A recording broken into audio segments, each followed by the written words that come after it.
राधे राधे। श्री परमात्मा ने नमः। बंधुओं, ज्येष्ठ मास के कृष्ण पक्ष की एकादशी जो होती है वह अपरा एकादशी के नाम से जानी जाती है। और इस दिन अगर हम पूर्ण समर्पण भाव से भगवान नारायण के श्री त्रिविक्रम स्वरूप की पूजन करें, पूर्ण स्वच्छ हृदय से हम अगर एकादशी व्रत का पालन करें तो निश्चिंत ही हमें, जैसा कि इस एकादशी का नाम अपरा है, उसी भांति अपार धन संपदा एवं अपार पुण्य की प्राप्ति होती है।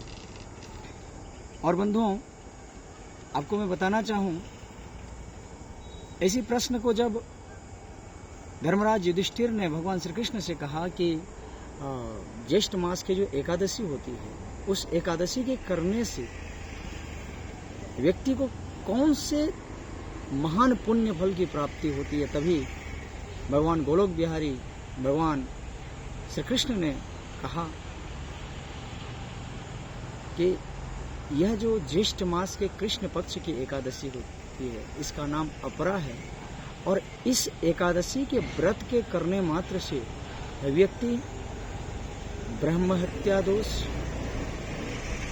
भ्रूण हत्या दोष एवं कई लोग जिन्हें आयुर्वेद का ज्ञान भी नहीं होता, परंतु वैद्यराज बन करके लोगों की झूठी चिकित्सा करते हैं, उससे लगी दोष एवं अन्य जो पितृ दोष आदि सब नाश हो जाते हैं। और इस एकादशी के व्रत का विशेष लाभ यह है कि इस एकादशी के व्रत करने मात्र से व्यक्ति को माघ मास में मकर स्नान से जो पुण्य फल की प्राप्ति होती है, सूर्य एवं चंद्र ग्रहण काल में कुरुक्षेत्र में जाकर के स्नान का जो पुण्य फल प्राप्त होता है, गोदान करने से जो पुण्य फल की प्राप्ति होती है, ये सारे पुण्य फल सिर्फ और सिर्फ अपरा एकादशी व्रत के करने मात्र से होती है।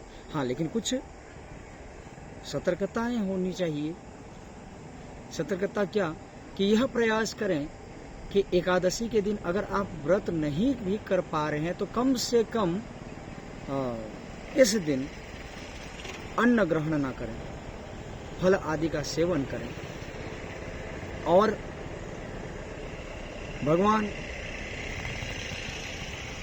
विष्णु के त्रिविक्रम स्वरूप का चिंतन करें तो निश्चिंत ही आपको पुण्य फल की प्राप्ति होगी। आशा है आपको यह एकादशी के विधान, इसके महत्व अच्छी लगी होगी। और अच्छी लगे ना लगे, मैं तो निवेदन करूं कि समस्त सनातनियों को एकादशी का व्रत करना ही चाहिए। पीड़ा तब होती है जब हमारे भारतवर्ष में अन्य जो पंथ वाले हैं वो अपनी कठिन से कठिन व्रतों का पालन करते हैं और हम केवल ठाकुर जी का स्मरण करना है इतना भी नहीं कर पाते हैं। तो निवेदन करूं, ज्येष्ठ कृष्ण पक्ष एकादशी, अपरा एकादशी का व्रत करें और भगवान श्री नारायण की कृपा प्राप्त करें। नमो नारायण। श्री परमात्मा ने